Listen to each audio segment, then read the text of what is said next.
Assalamu alaikum students, how are you? Very important short question, most repeated short question which come in board exam from chapter 2. Look at this, evaluate omega 37 plus omega 38 minus 5. We can write omega 37 as omega and omega 36.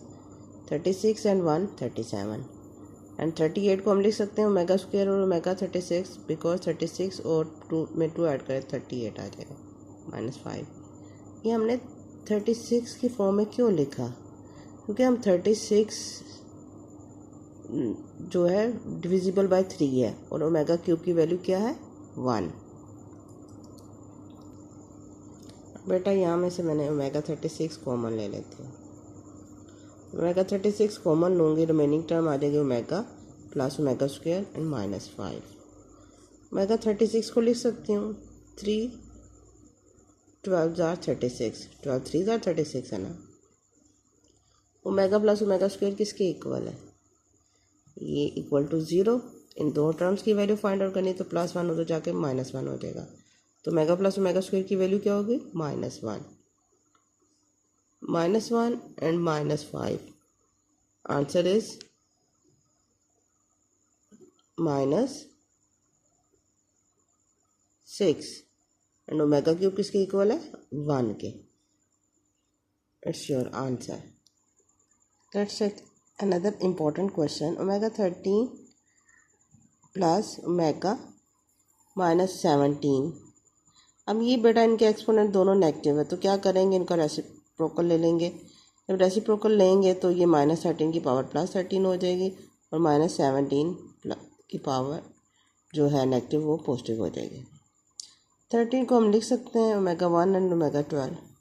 12 और 1 13 होता ना। Omega 17 को लिख सकते हैं omega 2 और omega 15। 15 और 2 कितने होते हैं? 17। ओमेगा 12 को लिख सकेंगे हम फर्दर 3 4 ज़ा 12 omega as it and omega square as it. Omega 15 को लिखेंगे 3 5 ज़ा 15। ओमेगा क्यूब की वैल्यू बेटा हमें पता है 1 है, इसीलिए हमने ऐसे डिजिट में लिखा जो कि डिविजिबल बाय 3 हो। ठीक है, तो अब यहाँ पर ओमेगा क्यूब की वैल्यू 1 पुट कर देंगे, 1 की पावर 4 1 आएगा, 1 इंटू ओमेगा ओमेगा आ जाएगा। यहाँ पर ओमेगा क्यूब की वैल्यू 1 पुट करेंगे, 1 की पावर 5 लेंगे तो 1 आएगा, 1 इंटू ओमेगा स्क्वायर। फिर बेटा याद रखें जब भी टर्म फ्रैक्शन में हो, सेंटर में प्लस या माइनस हो, वी विल टेक एलसीएम। इनका एलसीएम ओमेगा और ओमेगा स्क्वायर ओमेगा क्यूब आ जाएगा। तो ओमेगा 1 में से ओमेगा स्क्वायर क्यूब में से जब ओमेगा 1 कैंसिल करेंगे तो रिमेनिंग टर्म क्या है? ओमेगा 2 को जब 1 से मल्टीप्लाई करेंगे तो ओमेगा 2। अब ओमेगा 2 है और इधर ओमेगा 3 है तो 3 में से ओमेगा 2 माइनस करेंगे तो 1 ओमेगा आ जाएगा, 1 ओमेगा इंटू 1 ओमेगा आ जाएगा। ओमेगा प्लस ओमेगा स्क्वायर की वैल्यू क्या होती है? -1। -1 डिवाइडेड बाय ओमेगा क्यूब की वैल्यू क्या होती है? 1। तो -1 divided by 1 -1 is your answer. Another important question which come in board exam is find the product of complex cube root of unity।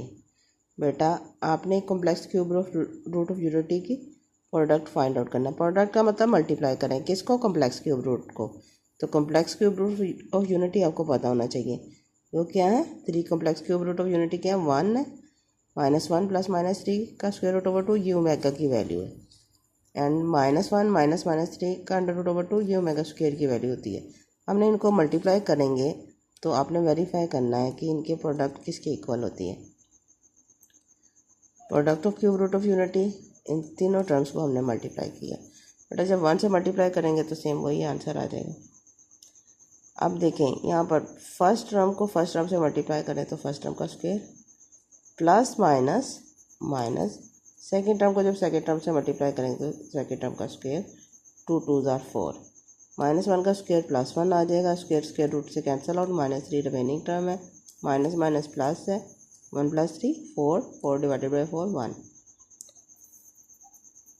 तो इससे क्या वेरीफाई हुआ? जो क्यूब रूट ऑफ यूनिटी की प्रोडक्ट किसके इक्वल होती है? 1 के।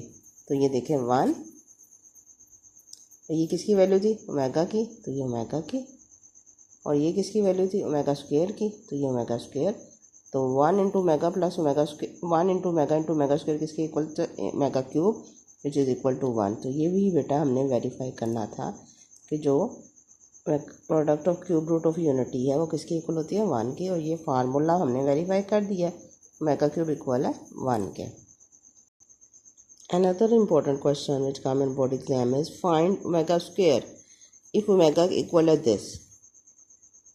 बेटा ओमेगा की वैल्यू अगर if equal to this then by the properties of cube root of unity, जो क्यूब रूट ऑफ यूनिटी की प्रॉपर्टी है उसके मुताबिक ओमेगा स्क्वायर की वैल्यू क्या होगी, माइनस, ये जस्ट आपने +1 की जगह आपने माइनस पुट कर देना सेंटर में, बाकी रिमेनिंग टर्म एज इट -1 -3 का रूट ओवर 2। तो अगर आप ये हमें पता है ये ओमेगा की वैल्यू और ये ओमेगा स्क्वायर की है, ओमेगा में सेंटर में प्लस आता है और ओमेगा स्क्वायर में माइनस आता है। तो ये आपने स्टेटमेंट मस्ट साथ लिखनी है। Then by the properties of cube root of unity, अगर ओमेगा इसके इक्वल है तो ओमेगा स्क्वायर इसके इक्वल होगा। इसको अनदर मेथड भी इसको सॉल्व करने का है। हमें पता है ओमेगा किसके इक्वल है, दिस, ओमेगा स्क्वायर की वैल्यू फाइंड आउट करनी है। So we will take square on both side, it will become a formula a plus B का whole square which is equal to A square plus B square plus 2ab।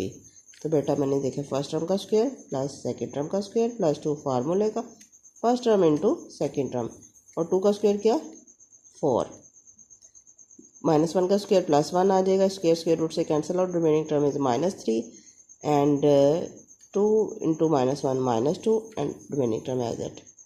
तो plus minus -3 आ जाएगा, 1 -3 -2 है और -2 3 का square root over 4। You can take common 2। जब बेटा 2 common लेंगे तो क्या आ जाएगा, -1 -3 का अंडर रूट ओवर 4। तो 2 2s आर 4, तो रिमेनिंग टर्म क्या है, -1 -3 का under root over 2। This is the value of omega.